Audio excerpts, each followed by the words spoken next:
Hey everybody, welcome back. My name is Abby, I'm with Fitness is Medicine. Today we're going to do a great strength training workout in a circuit style format that you can do in your home with minimal equipment, minimal space, and easy to follow directions.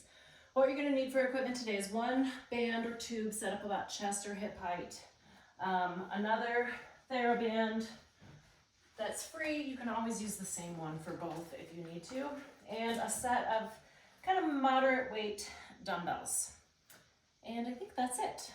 Okay, come into these workouts warmed up and ready to move. 5 to 10 minutes of a cardio workout just to get your heart rate up a little bit, get your muscles and joints warmed up and ready for movement. That's the most important part here, especially if you do have any joint pain, and your mindset ready for movement. Okay, we're gonna start with a row here. So I've got two handles, or you can just use the size of your band.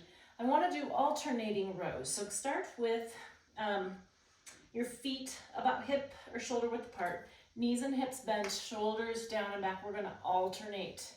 So keep your tummy nice and tight here. So you're resisting, twisting, driving that elbow towards the back of the room.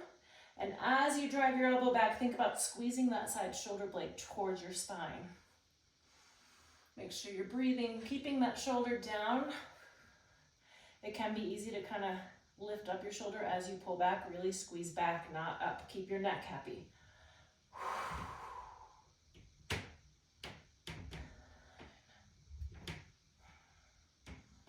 10 and 10. All right, good. Okay, next we're gonna do floor to stands. So it's important to work on this exercise, even if it's really challenging for you or if it's really easy for you. It's an important one. If you can't do it, it's something you should practice, and practice with someone around in case you have trouble getting back up. But you wanna start all the way on the floor. You wanna bring your foot forward. Now we're gonna bring your weight back up over your hips so that our weight's gonna go up, not forward, and then press up and stand. Now we're gonna switch legs. Now if you have trouble bringing that foot forward, you can bring it to here and then use your other hand to bring it all the way forward. You want your foot flat on the ground like this. Now, and then like I said, bring your weight back over your hips. It's common to kind of want to do this, and then look, my weight's going forward, and then I have to catch myself, and I don't want to fall, okay? So this foot forward. Now do this with, also if you need to do it with a coffee table or something nearby, so you can press up on both of them at the same time.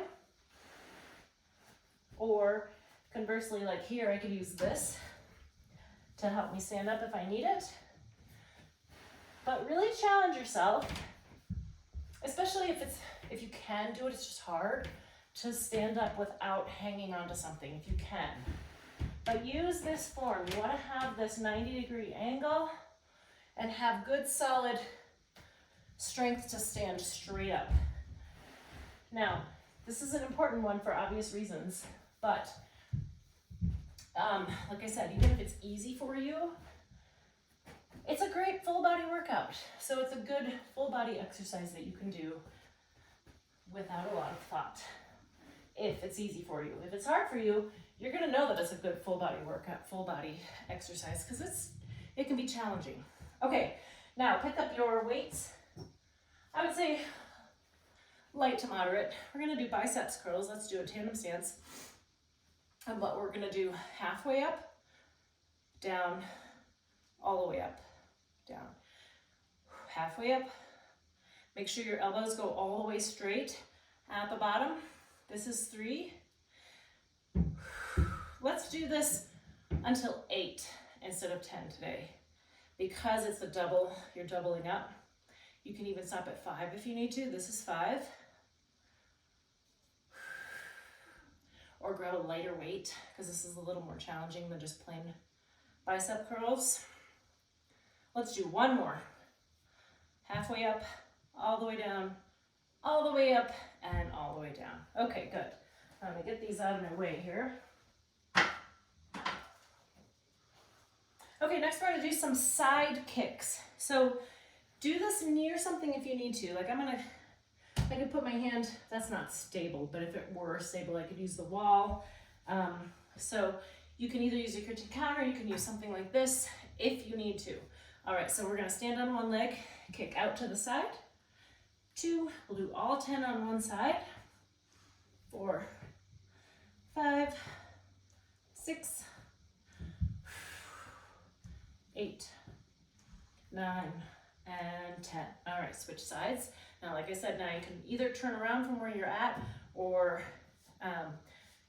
you may find one side is a little easier than the other too, because you're balancing here on one leg. So you're using this leg to kick, using some good glute muscles, but then this side is working on stabilization, holding you in place. 9 and 10. Good. Okay, now we're gonna grab that band. We'll stand in a tandem stance or a single leg stance if you would like. You can always do a staggered stance too if the tandem is just a little bit too challenging. Hold that weight with your palms down about shoulder width apart, pull it apart. So think about squeezing those shoulder blades as you pull back. Keep those shoulders down. Now, if you're not sure and you can't really tell if your shoulders are staying down, you can do this in front of a mirror. 9 and 10. All right, good. Okay, for the last one, we're going to lower down to the floor. And we're going to do knee hand presses. So what we're going to do is all one side. So lay flat on your back with your feet flat on the ground, your knees bent. Now I'm going to lift one knee and push away with my hand. Hold it for a couple seconds and release. Now we're going to do 10 in a row. So I just want you to hold it for, count of 2 or so. Isometric holds here, but you can control how hard you're pushing. Okay, this doesn't have to be the hardest push you've ever pushed in your life, but your hand is pushing and your knee is pushing. You're pushing each other, but staying in the same space. 2 more. And rest. Now we're going to switch sides.